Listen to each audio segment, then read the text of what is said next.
Welcome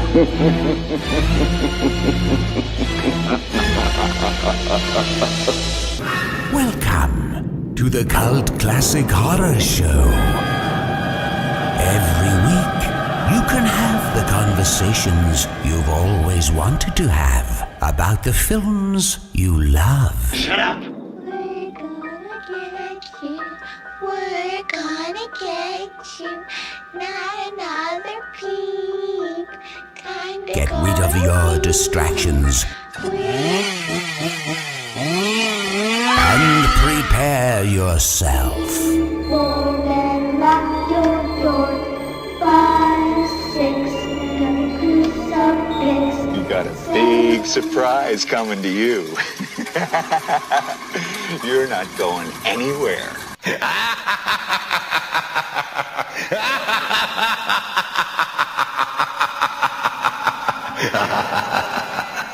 Welcome everybody to the Cult Classic Horror Show. Danny Bonin here with you. And Scotty Bonin here with you guys. We are the Blood Brothers, along with the... Rob, how's it going? I said the for you. You got me. I got you, Rob. All right, guys, we have a special guest with us today. I want to welcome Mike P. Nelson, who is, Mike, welcome. I'll tell him what you are, but go ahead and say hi. Hey, how's it going? Mike is the director of an upcoming film called The Domestics, which will be hitting your screen shortly, starring Kate Bosworth, among many others. And we're going to sort of chat with him briefly about it today. He's also the writer as well. Yeah. Yes. So thanks again, Mike, for joining us. Absolutely. We'll just jump right into it. I mean, we all just got done watching the film a few days ago. Yes. And yeah, wonderful movie. And it looks like you had some awesome things to play with, a good budget to mess around with. I guess, have you worked with something similar like this in the past, or this kind of budget before?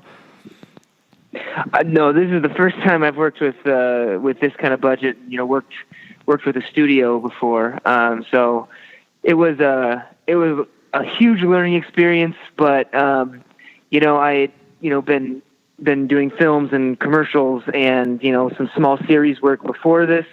Again, not quite at that budget level, but so going into it, it was really about kind of finding that compromise with the studio, which MGM and Orion, they've been great, and finding what movie we make that can both they like and Sure. that of course stays true to my vision. So that was a big part of it, and also a really exciting part of it too. So I bet. Were you given a decent amount of liberty when writing the script, or did it stay pretty close to what you had in mind?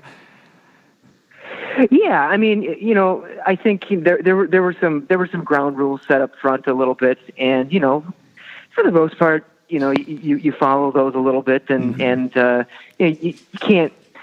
You got to kind of pick the hills that you die on, and fight for the stuff that really matters to you, and so there was some of that, but ultimately, the script, they bought the script, and it did just some few rewrites on it. There were some rewrites that we had when we were actually on set as well, but for the most part, it was a pretty good process, And for the most part, like I said, I got all my characters. I got my characters in the movie, and I got to tell my story, which that was the selling point, which is this love story in dystopia. Yes.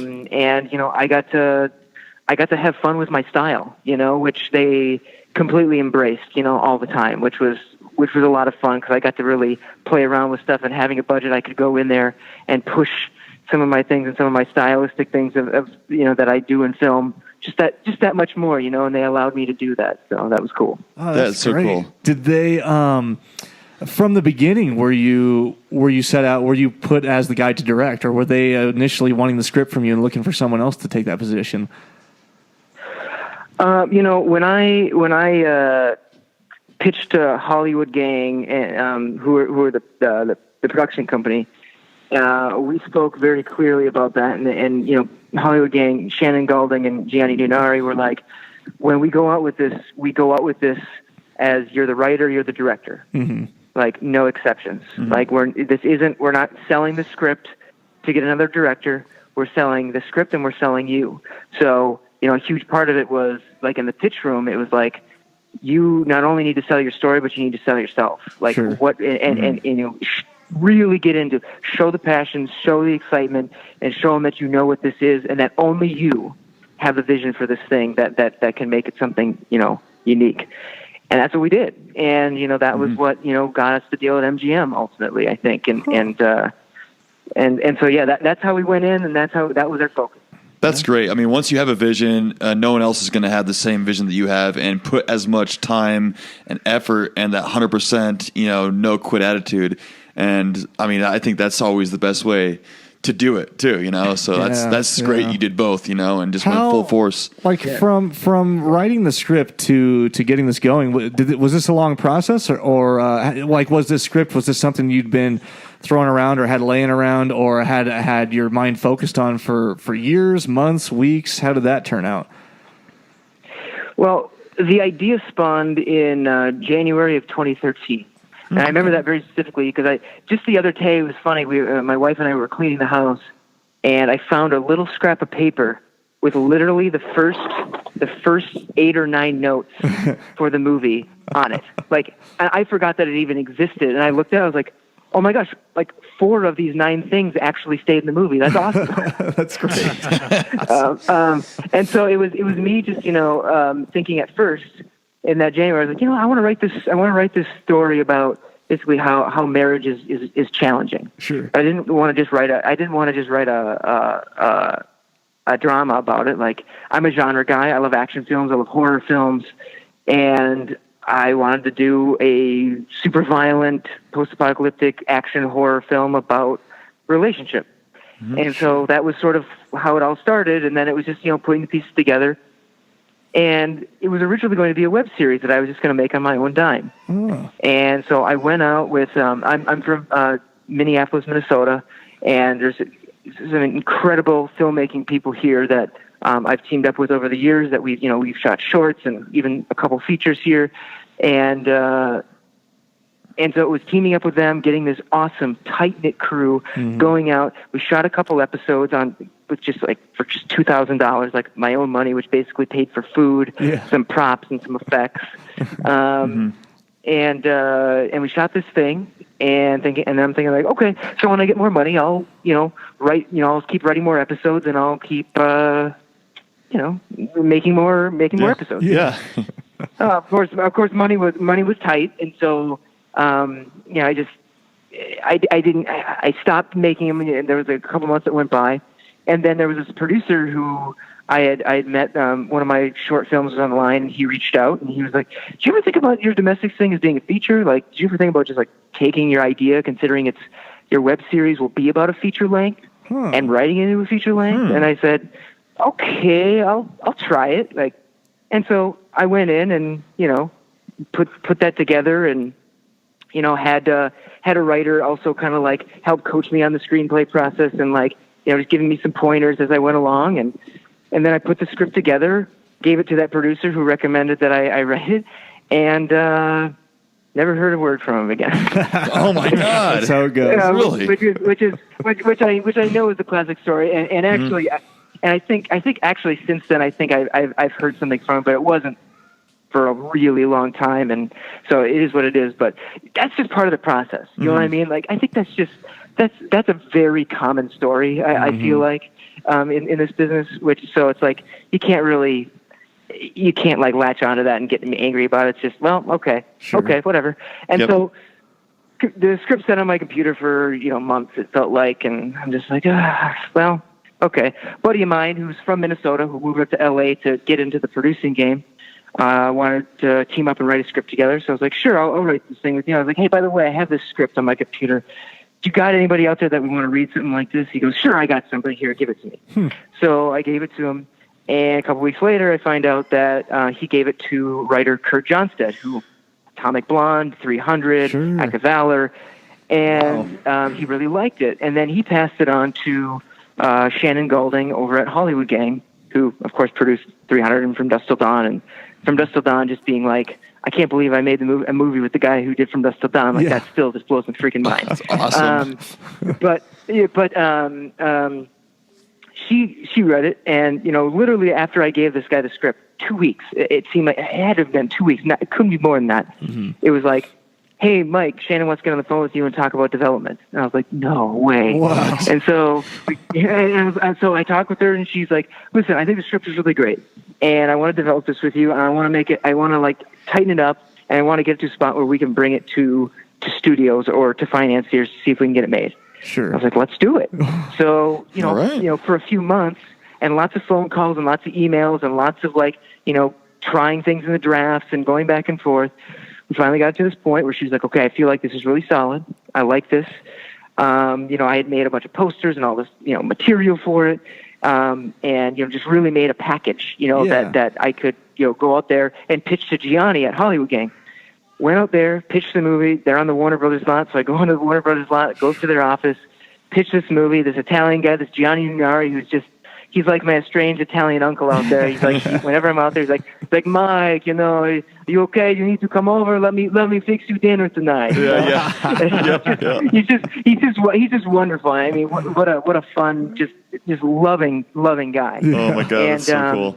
And so pitching the movie, obviously I'm in the room with Shannon, who's been my, counterpart in this process, and, just love her to death.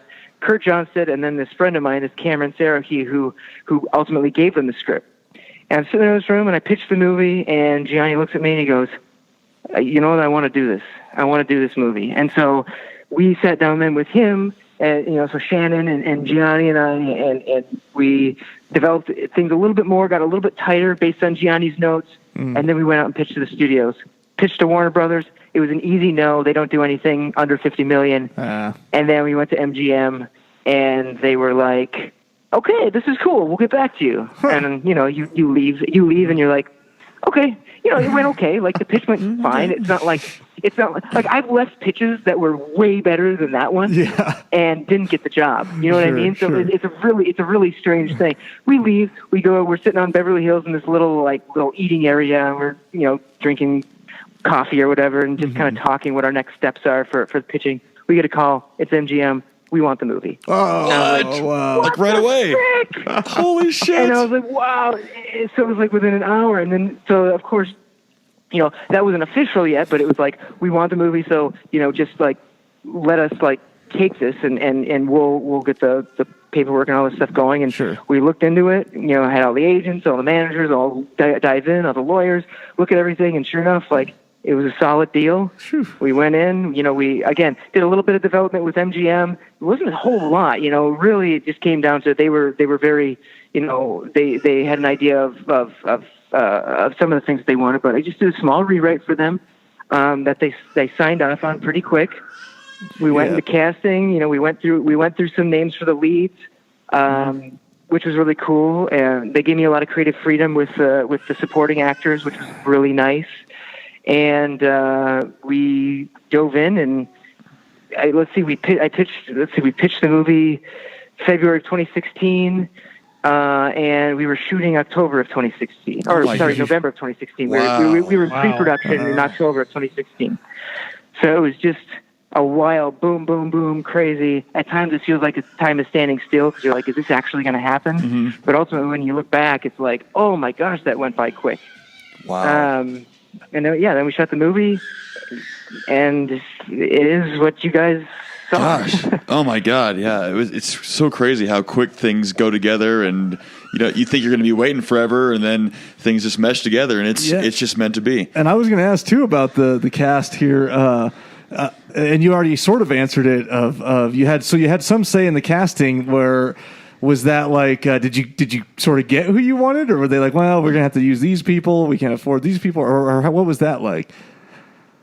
Well, yeah, I mean, ultimately, there were a handful of names that I think we initially went for that, were way out of my league, but, you have to kind of start somewhere, and my producer Shannon always told me, he's like, go for the dream cast first. Yeah. Like, it doesn't hurt, you never know.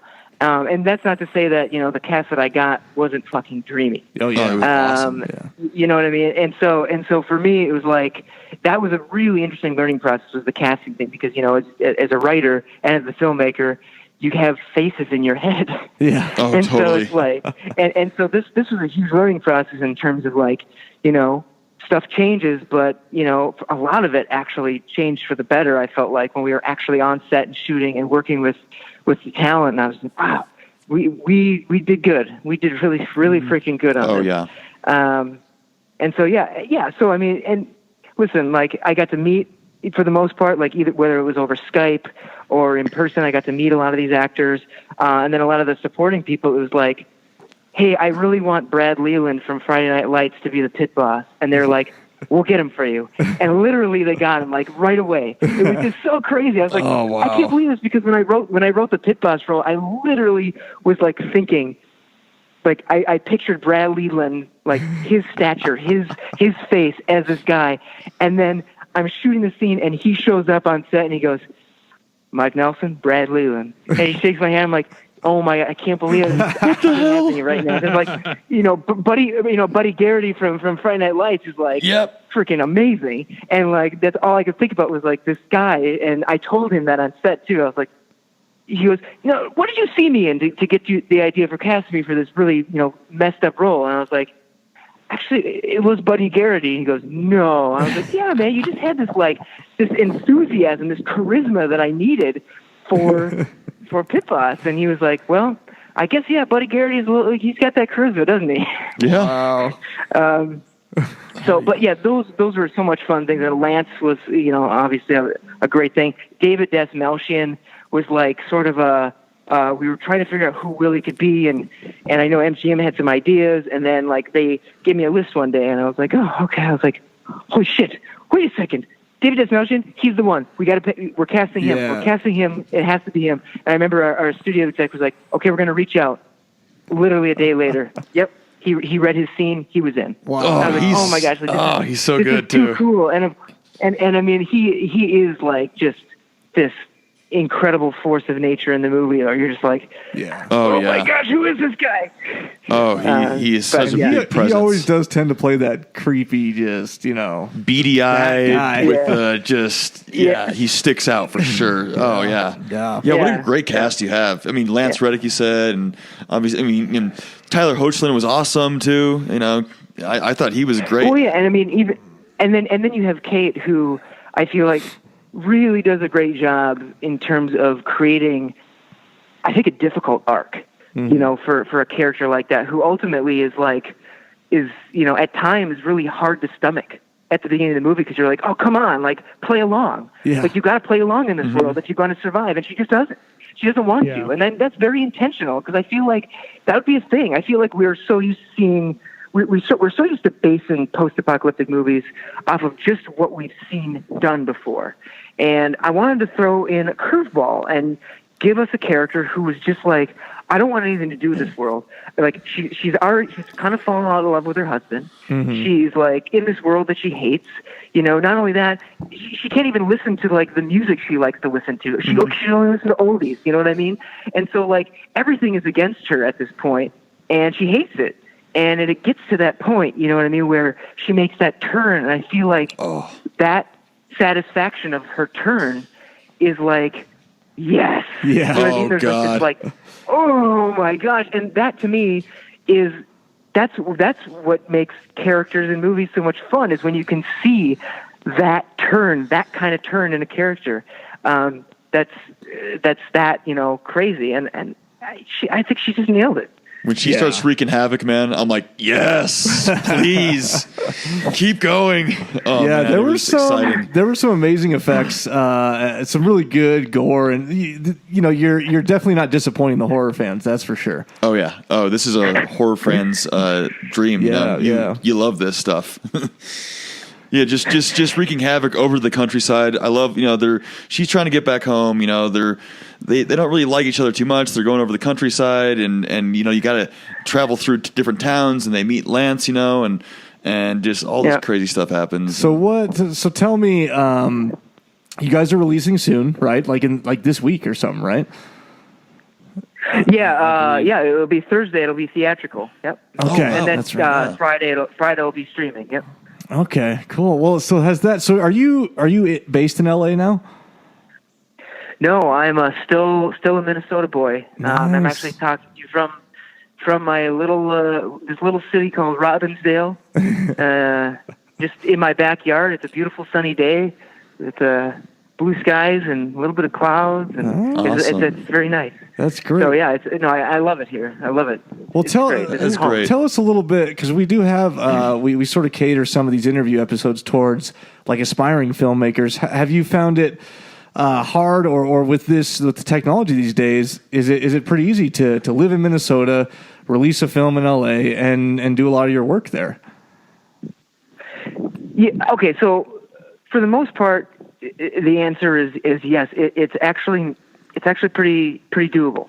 I feel like me being from Minnesota, I mean, it shapes my voice, and the stories that I write, and I think that's what stood out ultimately. So I think it's good, to for any filmmakers, like no matter where you are, I don't care if you're in Idaho, make a movie, that, speaks to you and speaks to who you are and where you're from. Mm-hmm.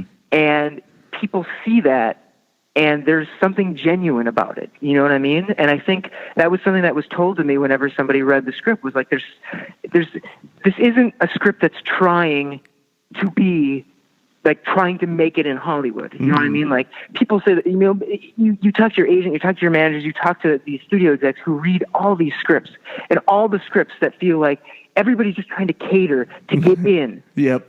Those aren't the scripts that win. Like, those are never the scripts that win. Like, with the exception of like big tentpole movies, we'll keep those in that realm. But like, for movies, for filmmakers who like have a voice, have a style, who want to break in, it's not about trying to break in. It's about just telling a story that is it's your story. Sure. And not like, I can't tell you how important it is to like as soon as I would ever try to like make something that would catch attention of people, or like, I remember I sat down and started writing this horror script this one time, because I was like, I'm going to write this and I'm going to send this out to people, and this is the thing that's going to get me out there. Yeah. The script was it was awful. It was terrible. And like, as soon as I let that go and was just like, I'm going to write this for me, and I'm going to try to make something like this on my own and just get it done and get something out into the world because I love it, because I want to do this. Mm-hmm. That's what was the difference. And literally, it just, boom, it snapped. Wow. Oh, wow. That's amazing to hear that, Yeah, that's a good piece of advice. For sure. I love that. Yeah. So yeah, what? Just I know we're going to be wrapping it up here in a moment. You got a lot of stuff going on, but what? Just first of all, I'm curious with the budget and everything. How long was principal photography on this? We started the film with 25 days, which was not enough. No. I mean, we literally started the film with 25 days, knowing we needed at least another day to finish the movie. Like, there was literally no way we would finish the movie. I mean, I don't want to say literally no way, but it would have been like, it just would have been terrible. Yeah. So what was really cool is our line producer, Josh Throne, he fought over the course of the movie and scrimped and saved and got us another day of photography. And that extra day was instrumental in filming the movie. Like, what we ended up getting on that extra day, like, I think we shot it was one Saturday we shot. Mm-hmm. And I don't know when else we would have time to shoot that stuff. Like, we would, and it was very clear that we weren't getting any more days from the studio. Like, we had to figure it out. And so, you really tightly had to schedule. Our assistant director, my assistant director, Bill Clark, was just incredible. Scheduling, making, like, he was like, I don't care who likes me on this set. Like, nobody's going to like me on this set. Like, the only person I care about that likes me is you, and that I get what you need. And I was like, all right, cool, man. Like, and so he like fought tooth and nail and made sure that if we missed a shot, he had it down And then we took like our A camera guy. We didn't have a B unit. We didn't have a second camera Really? unit. Wow. So we took our A and B guys, and if our DP Maxime was here and he was shooting part of the scene, and we needed to get an insert of like a hand or like a face of doing or looking at the sky or something like that, we would send off our other guy to go get that. As kind of like a fake, a secondary crew. And so it was like, days of just 1 to 2 takes. We got lucky times and got 5, but that was like one time. Yeah. And so like it was just like you had to shoot, you had to like really get in there and try to get those performances right in the way that I wanted them. You had to pray to God that the effects would work. And ultimately, our crew was so good that 90% of the time all that stuff worked out. That's awesome. That's Wow. wow. Well, it did all come together, and we definitely all enjoyed it. So Yeah, it was really great film. Yeah. That means a lot coming from you guys. It really does. Well, good. Well, I know you got to run, so I want to thank you again for taking the time to talk to us. Thanks, Mike. Yeah, and you guys listening, make sure you catch it. We'll do a limited theatrical this week, and then look for it on demand after that. The Domestics. So yes. All right. Well, thanks again, Mike. All right. Good luck to you in the next script. I'll be on the lookout for it. All right. Sounds good, you guys. You have a good one. All right. Take care. Bye. We'll see you. Don't you blame the movies. Movies don't create psychos. Movies make psychos more creative.